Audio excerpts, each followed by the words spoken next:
Hello दोस्तों, नमस्ते, प्रणाम। आप लोग कैसे हैं? उम्मीद करती हूँ कि आप लोग बहुत अच्छे होंगे। एक हम लोग नाच गीत लेके आए हैं। गाना कैसा लगेगा लाइक शेयर सब्सक्राइब जरूर करिएगा, फुल वॉच के साथ सुनिएगा और गाना अच्छा लगेगा तो कमेंट में मुझे बताइएगा। पूछे मोरा हाथ के कंगनवा गरे कब अइबा सजनवा, पूछे मोरा हाथ के कंगनवा गरे कब अइबा सजनवा, रही रही रोवे मोरा मनवा गरे कब अइबा सजनवा, रही रही रोवे मोरा मनवा गरे कब अइबा सजनवा, पूछे मोरा हाथ के कंगनवा गरे कब अइबा सजनवा, पूछे मोरा हाथ के कंगनवा गरे कब अइबा सजनवा, रही रही रोवे मोरा मनवा घरे कब अइबा सजनवा, रुपया ना चाही गहना ना चाही, रुपया ना चाही गहना ना चाही,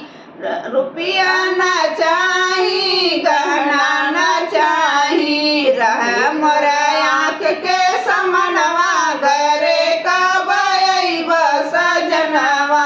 रह मोरा आँख के समनवा घरे कब अइबा सजनवा, पूछे मोरा हाथ के कंगनवा घरे कब अइबा सजनवा, पूछे मोरा हाथ के कंगनवा घरे कब अइबा सजनवा, रही रही रोवे मोर मनवा घरे कब अइबा सजनवा, रही रही रोवे मोर मनवा घरे कब अइबा सजनवा,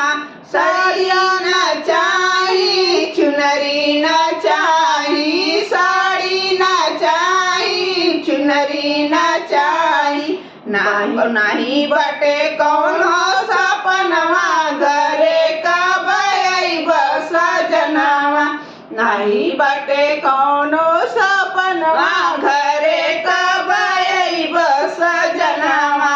नाही बाटे कौनो सपनवा घरे कब अइबा सजनवा, पूछे मोरा हाथ के कंगनवा घरे कब अइबा सजनवा, पूछे मोरा हाथ के कंगनवा घरे कब अइबा सजनवा, घरवा में रही रजा हमहू अकेले, घरवा में रही रजा हमहू अकेले, भइली लड़कोर सब